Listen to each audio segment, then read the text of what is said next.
Bienvenue sur Maine Public News Connect. Des reportages inédits de la radio publique de Maine sont diffusés chaque semaine en espagnol, en français, en portugais, en somalien et en anglais.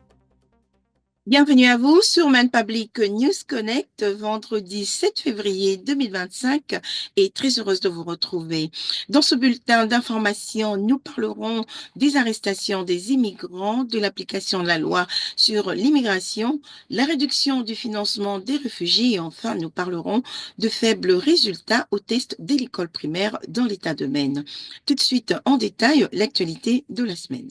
Un adolescent du Massachusetts qui a été arrêté par le service de l'immigration et des douanes la semaine dernière a été brièvement détenu à la prison du comté de Cumberland à Portland. Il n'est pas inhabituel que la prison accueille des personnes détenues par le service de l'immigration et des douanes, y compris les personnes qui ont été arrêtées dans d'autres États.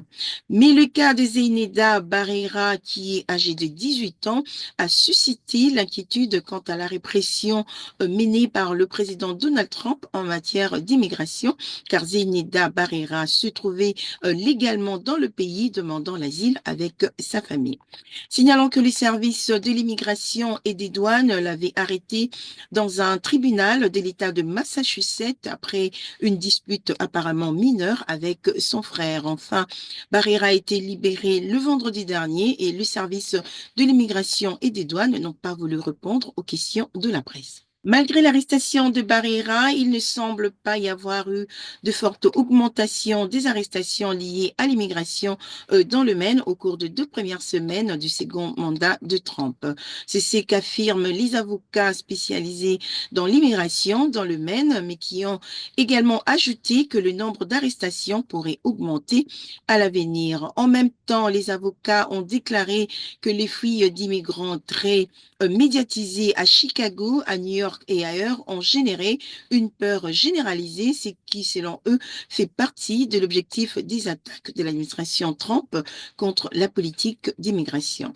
Compte tenu de ce climat de peur, ils ont exhorté les habitants de Maine à ne pas diffuser sur les médias sociaux des observations non vérifiées des services de l'immigration et des douanes, car cela ne fait que contribuer à la confusion. En plus de s'en prendre aux immigrants sans papier, l'administration Trump s'est empressée de réduire le voie légal d'immigration, y compris le programme d'admission de réfugiés qui date de plusieurs dizaines d'années.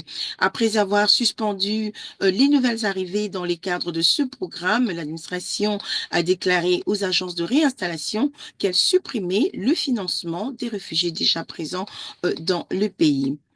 En règle générale, le gouvernement fédéral rembourse aux agences de réinstallation certains coûts liés aux besoins de base tels que le logement et la nourriture de nouveaux arrivants. Les agences de réinstallation de Maine ont dû se démener pour trouver d'autres sources de financement afin de venir en aide à quelques 200 nouveaux arrivants. L'année dernière, les élèves de l'État de Maine ont obtenu le score moyen les plus bas en mathématiques et en lecture jamais enregistrés depuis près de 30 ans, selon une évaluation nationale des élèves de la 4e et de 8e année. Les résultats des élèves dans l'ensemble du pays ont connu d'importantes baisses en 2022, mais le Maine est désormais l'un de 14 États où les élèves obtiennent des résultats nettement inférieurs à la moyenne nationale. Une déclaration du ministère de l'Éducation de Maine met en garde contre toute conclusion basée sur des données nationales et note que les élèves de 4e qui ont passé l'évaluation l'année dernière étaient en maternelle au moment où la pandémie battait son plein, ce qui les rend particulièrement vulnérables aux effets d'apprentissage liés à la pandémie. C'était Maine Public News Connect. Merci d'avoir été avec nous. Je vous retrouve au prochain numéro et passez une excellente fin de semaine. Merci à nos excellents partenaires communautaires pour leur soutien et leur contribution à ce programme. Maine Public News Connect est rendu possible par des soutiens individuels et des fondations à travers le Maine, ainsi que par Seaport Credit Union, Hannaford Supermarket, IDEX, Maine Housing, Coastal Enterprises, CoverMaine.gov, Sam L. Cohen Foundation, Kohu et Patricia Ewan et Maine Health Access Foundation. Maine Public News Connect est rendu possible par Kohu et Patricia Ewan qui s'y sont engagés à combler les différences culturelles au sein de nos communautés.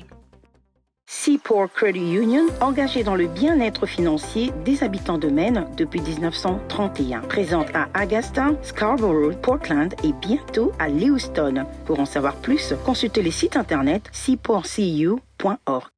Hannaford Supermarket, qui célèbre la diversité de ses employés, de ses clients et de ses communautés et s'engage à favoriser un environnement accueillant. Ensemble, ils sont plus grands que des produits d'épicerie. Et pour en savoir plus, rendez-vous sur le site internet www.hannaford.com. Chez Maine Housing, on sait qu'un logement abordable est essentiel. Le programme First Generation donne aux habitants de Maine la possibilité d'être les premiers de leur famille à posséder un logement. L'accession à la propriété est possible. Et pour en savoir plus, consultez les sites internet mainhousing.org. Vous pouvez comparer les plans d'assurance maladie et obtenir une aide financière pour réduire vos coûts. Sur ce, veuillez consulter le site internet coverme.gov, qui est une ressource permettant de trouver une assurance maladie adaptée à un prix raisonnable.